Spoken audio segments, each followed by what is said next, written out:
Tuan-tuan dan puan yang saya rahmati sekalian, yang pertama di sini kita ada satu set racing daripada Shopee, customer daripada Shopee yang order set racing Demak, Demak EVO, Demak EVO Z, Demak EVO ZR 53mm, barang 7 dalam 1. Yang tuan-tuan boleh tengok dekat dalam ni, yang berharga siap postage lebih kurang RM400. So apa yang ada untuk set kali ni, kita boleh tengok. Yang pertama blok kelas 1 53mm semestinya. Hai guys, hari ni kami nak menunjukkan merchandise terbaru kami daripada YouTube Wan Rizwan. Rise and bias. Tuan-tuan dan puan, kepada yang berminat untuk merchandise kami, boleh terus kontak kami. Support daripada tuan-tuan dan puan akan menyebabkan kami lebih bersemangat untuk memproducekan video-video baru di dalam YouTube channel kami. Okey? So tuan-tuan dan puan, jangan lupa juga untuk stay tune dengan YouTube channel kami kerana banyak lagi giveaway yang kita akan buat pada masa hadapan. Jom kita tengok video kita selepas ini.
Tuan-tuan dan puan yang saya rahmati sekalian, yang pertama di sini kita ada satu set racing daripada Shopee, customer daripada Shopee yang order set racing Demak, Demak EVO, Demak EVO Z, Demak EVO ZR 53mm, barang 7 dalam 1.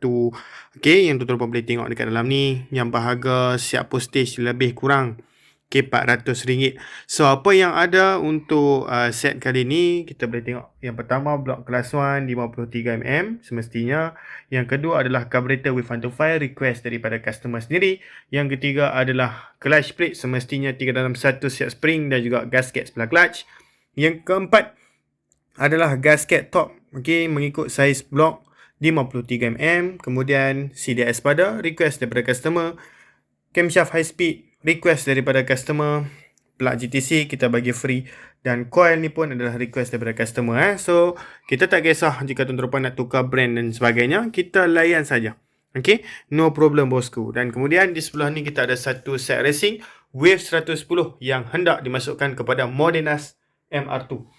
Modenas MR2 sebenarnya tuan-tuan kalau nak tahu, dia menggunakan platform enjin Wave 110 model V1 ataupun kita panggil sebagai V1. Dan inilah barang-barang dia.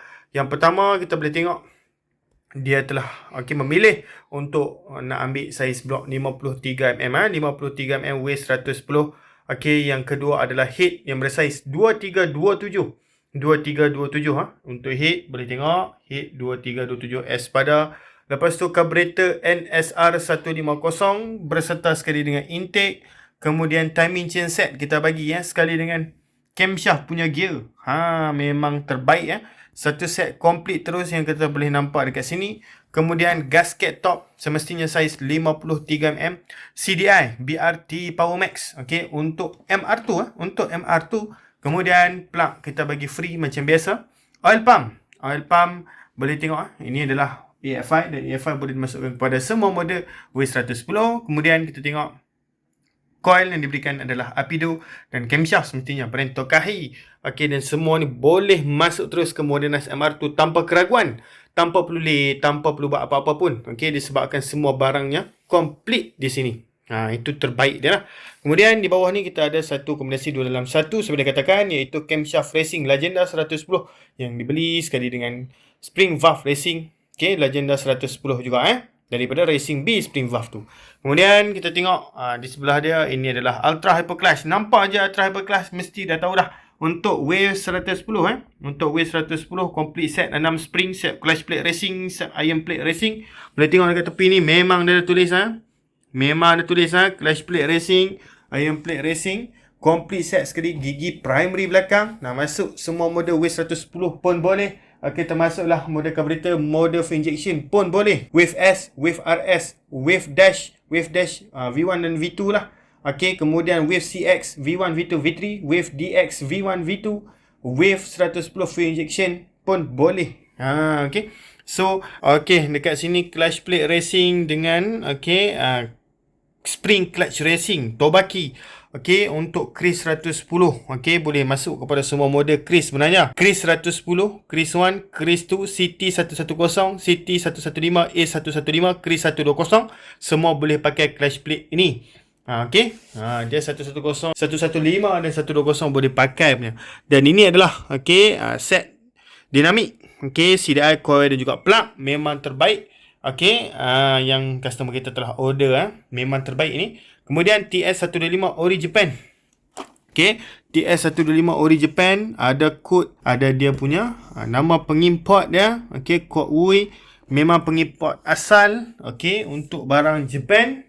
Kemudian TS125 API customer dalam Shopee dan camshaft Legenda 110 Tokahi Okey. Di sini pula adalah carburetor NSR 150 API beserta dengan intake pipe. Dan satu lagi yang terakhir, CDI coil plug kombinasi 3 dalam 1, Wave 125 coil Umar plug GTC. Memang terbaik. Dan semua ni kita akan jalan POSTAGE.